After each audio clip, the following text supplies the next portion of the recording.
What's up, everybody? SummerSlam 2018 is in the books. This is my review for it. Man, that was a long show. That was a long show. It was so long, and I was tweeting so much that Twitter locked my account.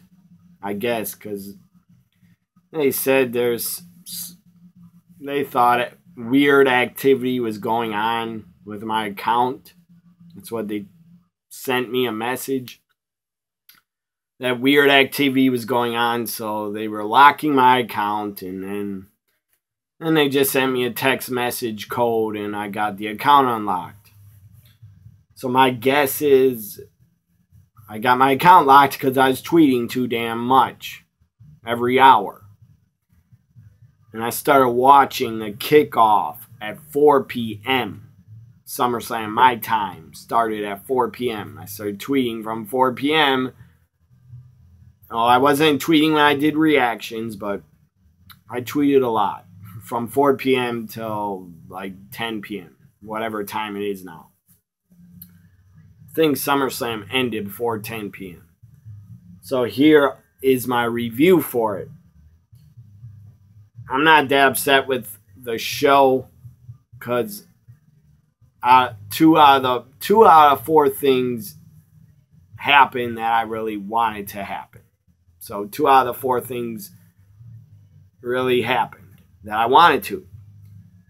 I don't know. It was like a 50-50 show. Like you could argue both ways. 50-50, you could say it was a good show, or I could agree with someone that argues it was a bad show.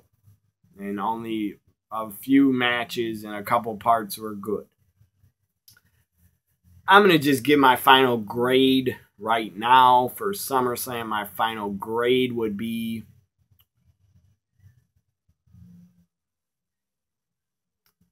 I'm going to say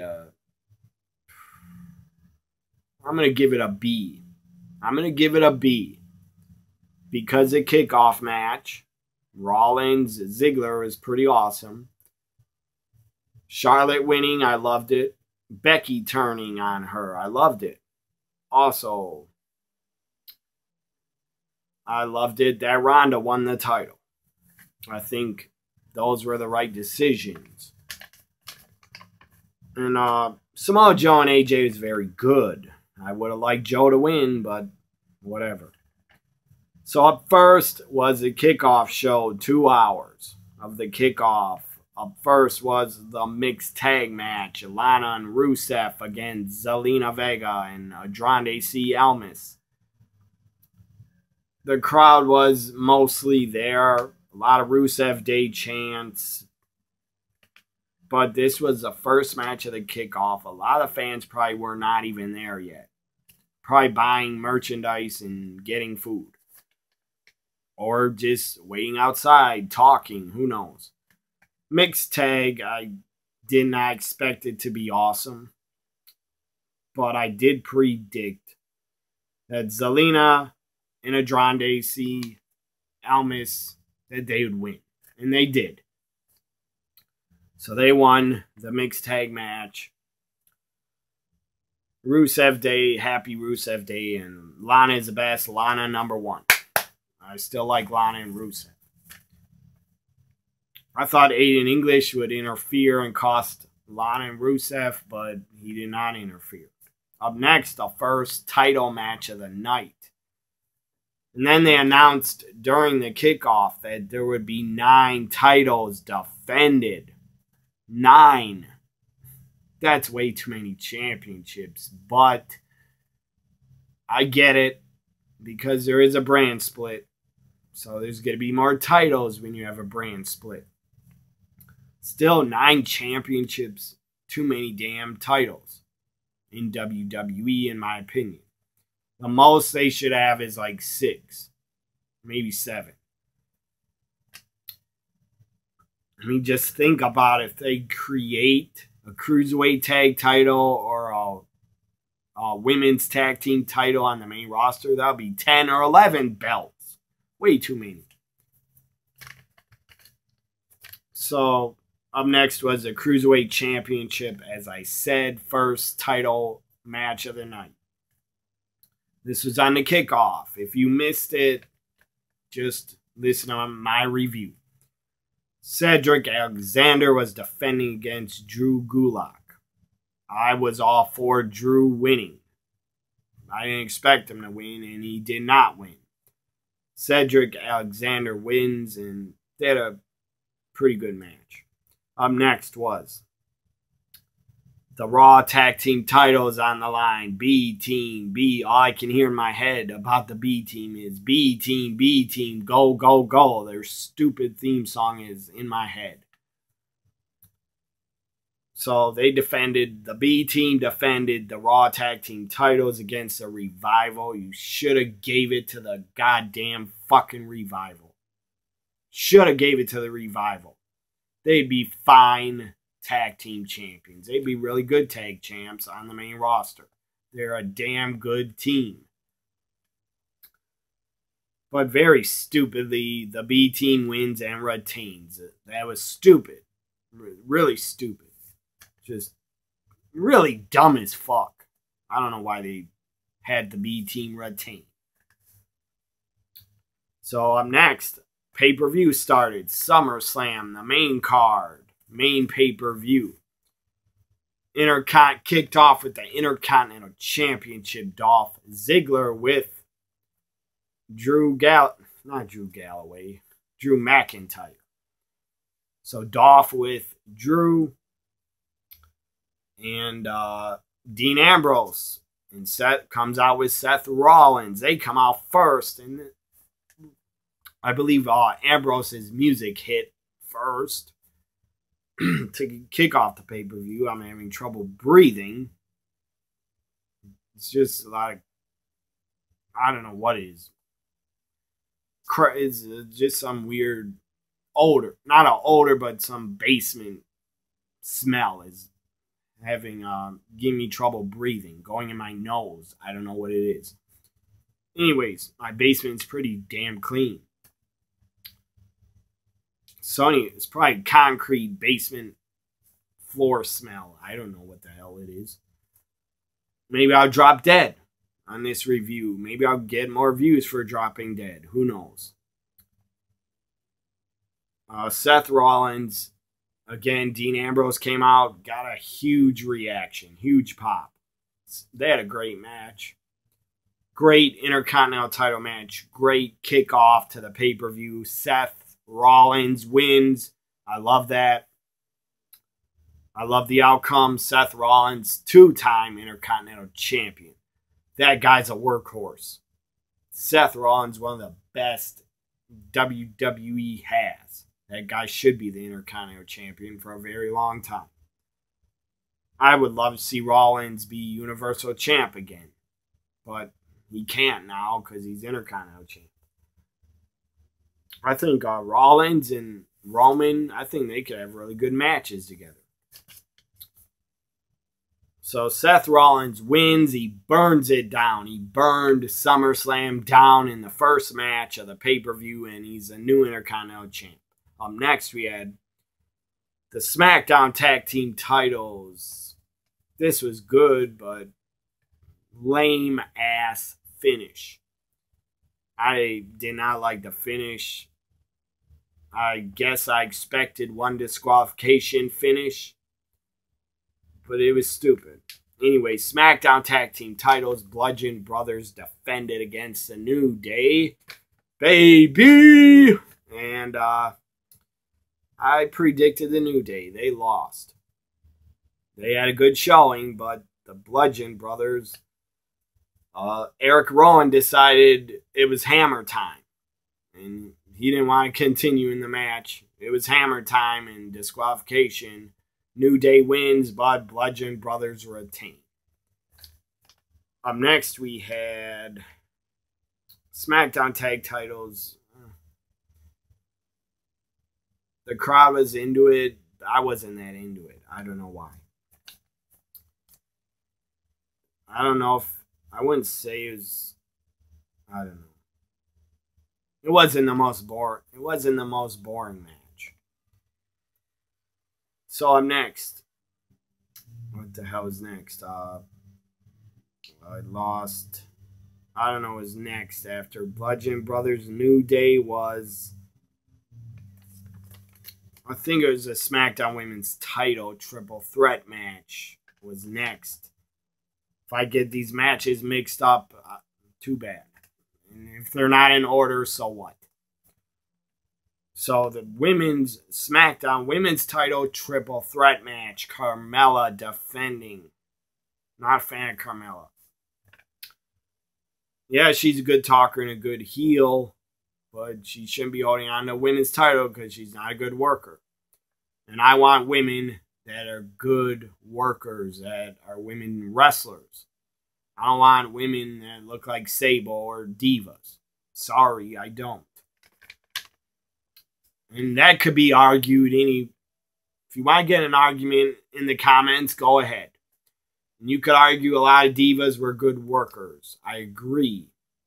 But a lot of them that are good workers, I didn't look at as divas.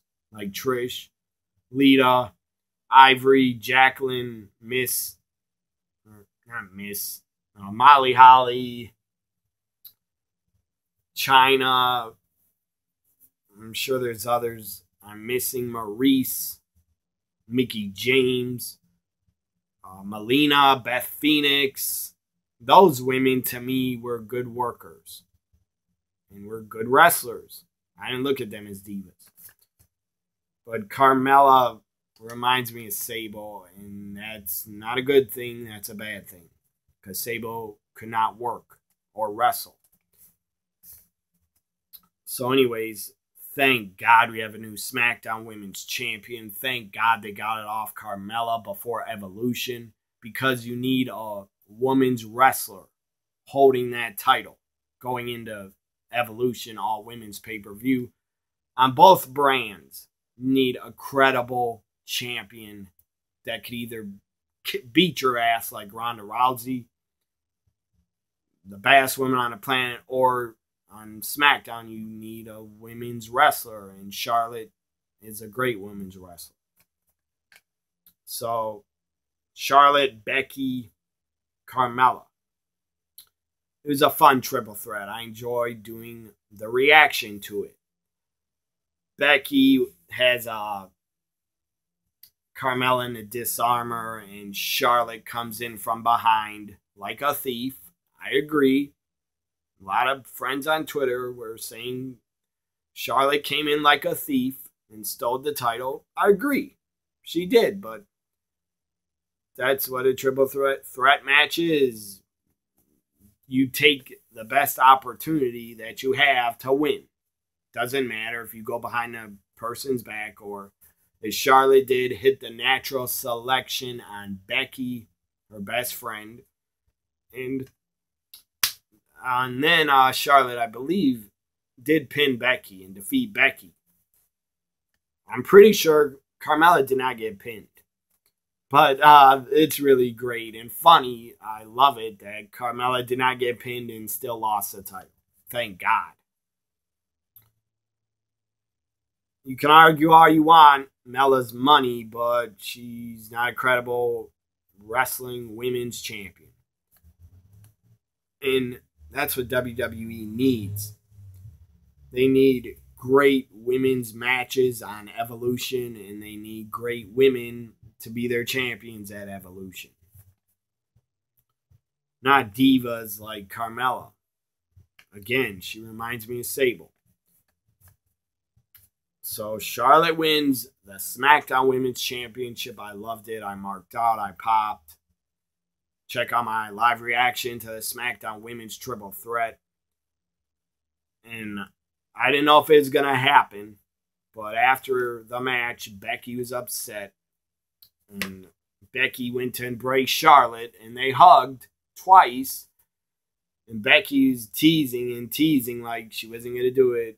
She was talking to Charlotte, holding her by her shoulders, like she's proud of her. And then Becky turned. The last kicker came out. Straight fire came out. And it was fucking awesome. I love it that Charlotte won. I predicted Charlotte would win, and I predicted that Becky would attack Charlotte after the match. I'm so happy they did that. Becky got a huge pop for doing it. And a lot of fans are chanting Becky, Becky throughout the match. Like 95%, 90% of the fans in Brooklyn were with Becky. And after the match, they're chanting, "You deserve it. You deserve it," to Becky, that she deserves to be women's champ. So up next we had, after the SmackDown Women's title, what the hell is next? I don't know. I believe WWE Championship was up next. AJ Styles defended against Samoa Joe. And before the match, Samoa Joe got on the mic and talked to AJ's wife. I forget really what he said. Something like, I'm going to show you who the daddy, I don't remember really, but something about, or I'm going to show you, Wendy, who's your dad, who's going to be your daddy, or I don't know. Joe was talking to AJ's little daughter, I'm not sure, but it was damn funny. Samoa Joe, AJ Styles had a pretty good match. I get the finish because AJ snapped. He couldn't take it anymore. So he got a chair out and just snapped and started beating Joe with a steel chair. AJ gets disqualified. I get it. I really hate disqualifications and countouts on pay-per-views. There should be none. On pay-per-views especially. I just don't like them, but I get it. It's a way to protect Samoa Joe from getting pinned or submitted. And it's another way to make the feud go on. You could have AJ and Joe at the next pay-per-view. I think it's Hell in a Cell in September. They're probably going to have a Hell in a Cell match. And I'm cool with that. I want to see AJ and Joe continue to feud in WWE on SmackDown. And AJ snapped because Joe got on the mic and said, after this match, who's your daddy, or I'm going to be your daddy, or something like that. Like, Wendy, I'm going to be your daddy after this. Or show you who's your daddy. Something like that. It was epic. Funny as hell. Then the crowd, of course, in Brooklyn, you were awesome. You started chanting, "Who's your daddy? Who's your daddy?" That was epic. So up next we had Daniel Bryan, The Miz. I think we had Daniel Bryan, The Miz, and then Corbin Ballard, where we saw the Demon King return. That was awesome. So we have The Miz, Daniel Bryan. It was very good. Both guys busted their ass to put on a good match. The Miz wins, of course, by cheating. He had something in his hand. I didn't catch what it was because I was on Twitter. Could have been brass knuckles or quarters or something. The Miz wins, again, by cheating. And believe it, Daniel Bryan is not, he's not going anywhere. The guy's definitely going to re-sign, probably already did. Because Daniel Bryan was promoted for the Super Show in Australia. I'm sure he signed. The thing is, Daniel Bryan, I'm sure he would sign right away. Probably already has. But he wanted to work only about 100 dates a year. He wants to be like part-time kind of. 100 matches a year, in my opinion, that is not part-time. That's pretty much work and traveling. So, I believe Daniel Bryan re-signed already. Even though The Miz won, the guy cheated, I'm sure I would like to see a Hell in a Cell, Daniel Bryan, The Miz. Put him in a Hell in a Cell. if you're going to have two cell matches, make one of them Daniel Bryan and The Miz. And I believe Hell in a Cell is the next pay-per-view. I believe I saw a promo video for it, but I didn't really pay attention. I think it's September 15th or something.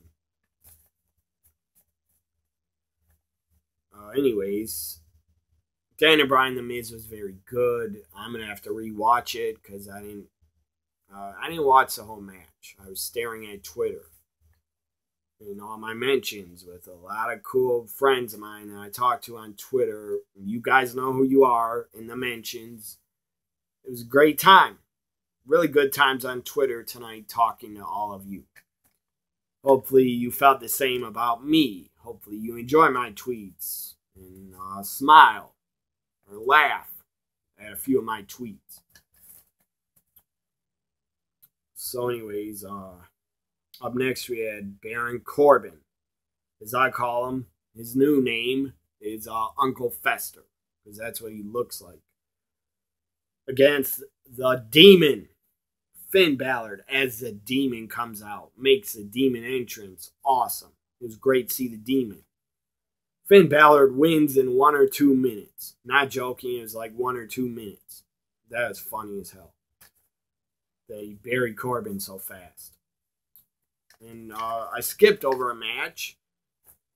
Braun Strowman earlier took on Kevin Owens in a Money in the Bank contract briefcase on the line. Braun destroyed Kevin Owens and buried him. Destroyed him in like 2 or 3 minutes. Braun wins. I was happy about it because I'm glad Braun still has a briefcase. I didn't want Braun to lose a briefcase. Even though they failed and they dropped the ball with the briefcase tonight, I'll get to that. Up next, after Balor Corbin, we had the United States Championship on the line. Nakamura, one of my favorites to watch. One of my favorite wrestlers in WWE. Nakamura defending against Brother Nero, Jeff Hardy. I thought Randy Orton would run in and cost Jeff Hardy, but Orton did not. He waited till after the match, then he just turned around and walked away. That was pointless. And that was stupid. So Nakamura wins with his finisher, knee to face. Nakamura is still U.S. champ. I like that. Up next was Raw Women's title. The Raw Women's title was right before the main event. Alexa Bliss defending against Ronda Rousey, and Natalya actually made an appearance. Natalya came out. It was great to see her. Great to see her. She just lost her father 6 nights ago. I can't imagine losing your father, because I lost my father when I was 9 years old. And it was tough. It was really hard. But I was not as close to my father as Natalya was with hers. That's obvious. My father had a lot of issues, everybody. The guy's an alcoholic. And he was not a good guy. He ripped a lot of people off. Conned a lot of people for money. Ripped them off, stuff like that. And it doesn't bother me. It doesn't upset me talking about my father. I loved my father, but I was not that damn close to him at all. But I do love my father, and I do miss him, because he's the reason I'm a wrestling fan. He got me into watching it when I was 3 years old. He was a big fan growing up. My father's a huge fan, and as I said, he got me into it. He was watching it one Saturday night, and I was sitting there with him, and I got hooked, and I started watching it. And I've been hooked ever since 1987. And my dad took me to a lot of live events. So those were great memories. And I got to go to a lot of WWF live events with my father when I was a kid. And as I said, I got to be a fan in 1987 from my father being a fan. And he sadly passed away in 1993. Anyways, enough about me and my father. Natalya, it was great to see her. Great to see her. Back on the road, backstage with all her friends, and I'm sure seeing all her friends and all her co-workers, I'm sure that made her feel good. Natalya was wearing her father's Heart Foundation jacket. You could tell because the sleeves were really long. Great to see Natalya. And then Alexa Bliss comes out with no Mickie James at her side. I guess Mickey's injured. If she is, I hope she has a speedy recovery. I like Mickie James a lot. I don't want her to be injured. Even though the company does nothing with Mickie but have her hang around Alexa, which is stupid because Mickey's better than that. Anyways, no Alicia Fox, no Mickie. Ronda dominated. Ronda dominated and destroyed Alexa Bliss. It was pretty damn short. Alexa just got destroyed and murdered. Her arm got murdered and pulling out of the socket. Dislocated. Looked like, not really, but kayfabe. Dislocated shoulder. Whatever they're going to say Alexa suffered. I'll probably say it on Raw. She suffered an arm injury. Or dislocated shoulder. And then locked in the arm bar. And right away, Alexa tapped. New Raw Women's Champ. I was very happy about the outcome. Because Ronda being the champion. A lot of people could say, I don't get the Ronda haters. I don't get you people. You're nuts to be hating on Ronda for just following her dream and wanting to wrestle and be part of WWE. How the fuck can you hate on that? If you are a Ronda Rousey hater, you're sick. If you're not a fan of her, not a fan of her promo skills or whatever, that's fine if you're not a fan of her. But don't be hating on her. Don't be an idiot. Don't be sending her death threats. And just don't be hating on her for no goddamn reason. She's a fan. Like everybody watching this. She's a fan like I am. I think Ronda Rousey's really likable. In UFC, she wasn't, but I still liked her. And I think she's really likable. And I think she's a really cool, sweet, nice person in real life. At least I think she is. So Ronda wins. I was very happy about it because Ronda being Raw Women's Champion will just get more publicity, more mainstream coverage to WWE having Ronda hold that title. She could go on a ton of talk shows, a ton of sports shows with that Raw Women's title. And Alexa, I don't think was invited because she's not a big name. Only the wrestling fans, WWE fans know Alexa Bliss. Everybody. I'm talking about everybody in media. Everybody, even if you're not a wrestling fan. Everybody knows the name Ronda Rousey. In my opinion, they probably know her name. And she's a big name. Much bigger name than Alexa Bliss. I love Alexa. She's gorgeous, and she's a good worker, and a great, great heel, and a great talker. But Ronda should be the champion going into Evolution, and I'm pretty sure she's going to be still champion by Evolution. Maybe everybody thinks different than me, but I think Ronda should be champion because she's a big name. And she's worked hard. She's full-time. She's not... who cares if she's from UFC? She's a full-timer. She's worked a ton on live events, house shows.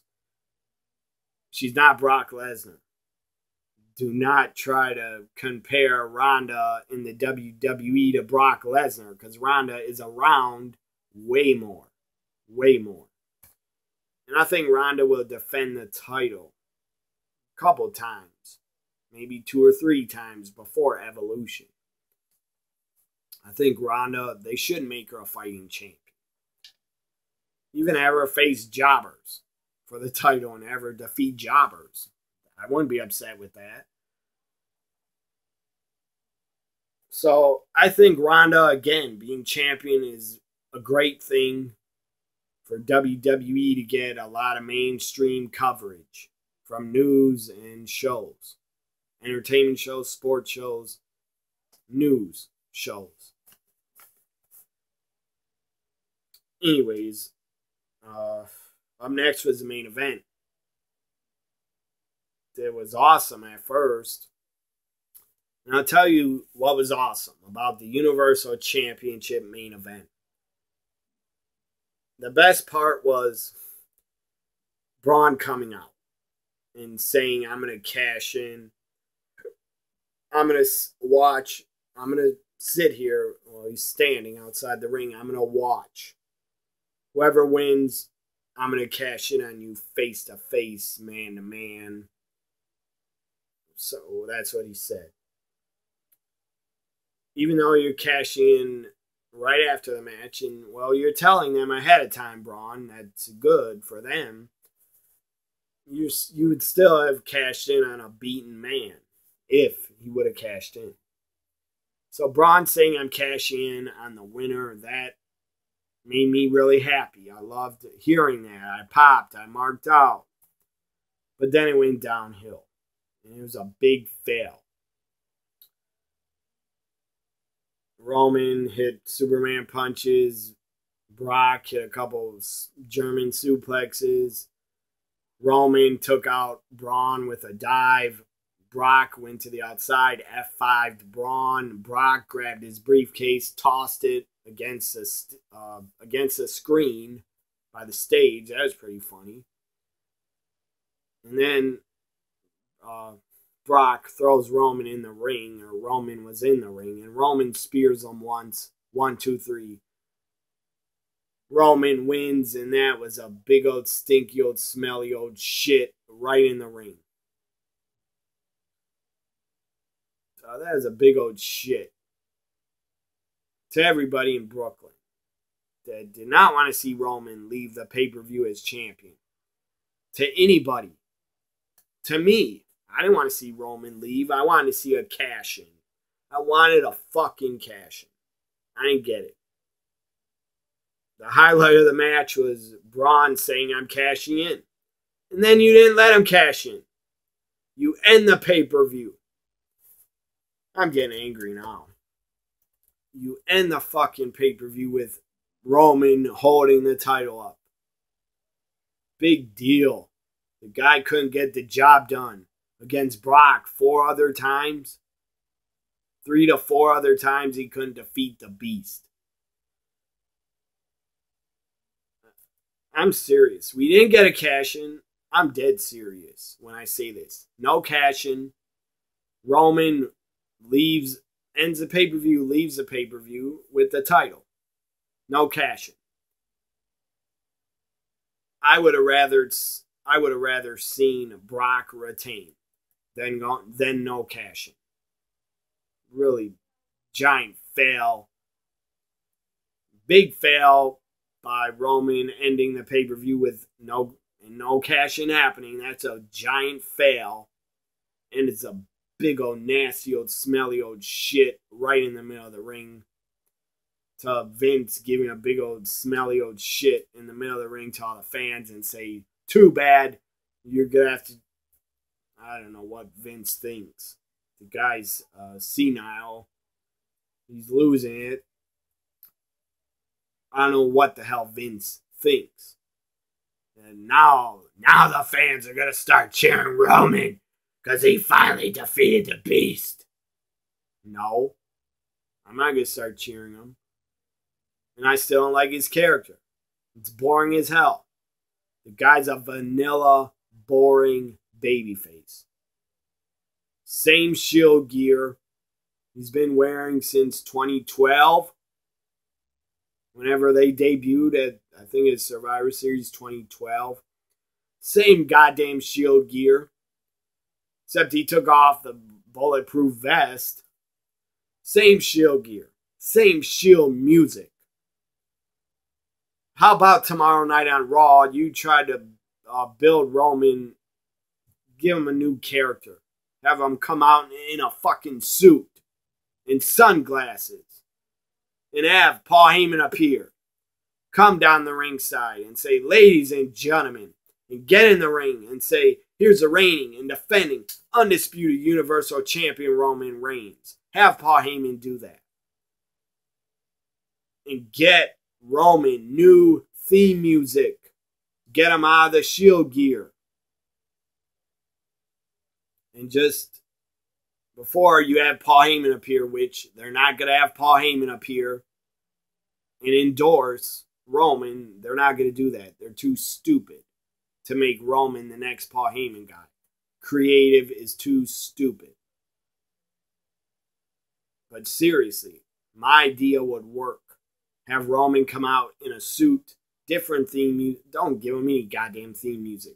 Have him walk out in a suit, dragging the title with sunglasses. Have Roman be cocky as hell, confident as hell. Before Paul Heyman would come out, you could have Roman say, I am the guy, I did it. So have him curse. Just bleep it out. I don't give a damn if it's PG. I would have him curse. Get on.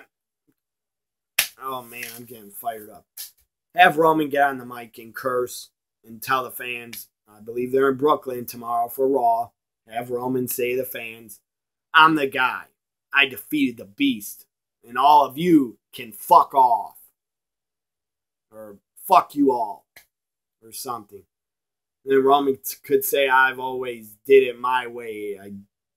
I did all this for myself. I don't give a damn about you people. I don't give a damn about you kids. Have them go full-fledged heel. And say, I don't give a damn about the little stupid, ugly, nerd, little rats, rugrats of kids. I don't care about you. I did this for myself and my family. And then have Paul Heyman come out and endorse Roman and say, ladies and gentlemen, the reigning, defending, undisputed, Universal Champion, Roman, Paul Heyman guy, Reigns. That's how you start Monday Night Raw tomorrow. Roman's the new champion. As I said, SummerSlam gets a B grade from me. But you failed ending the show. It was a giant fail. It was a big old nasty old smelly old shit. The way you ended the show without a cash-in. You dropped the ball. Big time. Now pick up the ball at WWE and run from the 50-yard line and score a goddamn touchdown.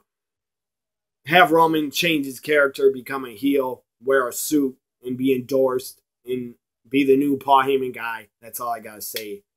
Hope you enjoy my review. Like, comment, share, subscribe. Follow me on Twitter at WWE NXT Guy.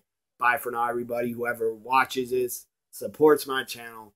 Love all you guys. If I had no views, I'd stop doing videos. Bye for now.